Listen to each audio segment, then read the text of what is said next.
30 নম্বর যে ঘটনা, আল্লাহ আমাদের সঙ্গেই আছেন। আবু বকর এবং আল্লাহর নবী বিশ্ব নবী যখন গুহার মধ্যে তারা যে আশ্রয় নিলেন, ওই গুহার মধ্যে আশ্রয় নেওয়ার পর মক্কার কাফেররা রাসূল আকরাম সাল্লাল্লাহু আলাইহি ওয়াসাল্লামকে তালাশ করতে করতে তারা ওই গুহার নিকটেই তারা চলে যায়। গুহার নিকটে যখন তারা চলে যায়, আবু বকর রাদিয়াল্লাহু তাআলা ভয় পেয়ে গেলেন, যদি ওই কাফেররা যদি একটু যদি নিচের দিকে তাকায় তাহলে তাদেরকে দেখে ফেলবে।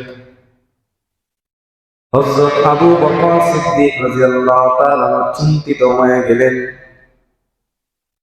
আল্লাহর নবী আবু বকরের এই চিন্তিত মুখটাকে দেখে তখন তিনি সান্ত্বনা দিয়ে বললেন, লা তাহজান ইন্নাল্লাহা মা'ানা। হে আবু বকর, তুমি ভয় করো না, আল্লাহ আমাদের সাথেই আছেন।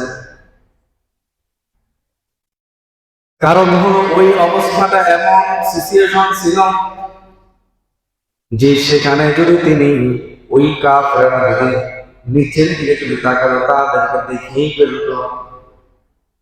ওই সময় আল্লাহ তাআলা রাসূলকে এবং আবু বকরকে সেভ করলেন।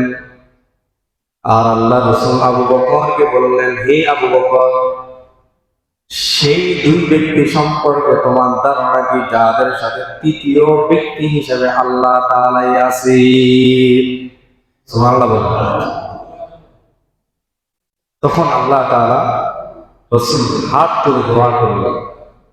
তার মানে হলো যে আমরা যে কোনো বিপদে থাকি না কেন, আমাদের সাথে আরো একজন আছেন। তিনি কে? যেখানে দুইজন সেখানে আরো একজন আছে, যেখানে তিনজন সেখানে আরো একজন আছেন, আরো একজন থাকেন। তিনি কে? আরেকটু জোরে বলে, তিনি কে? আল্লাহ।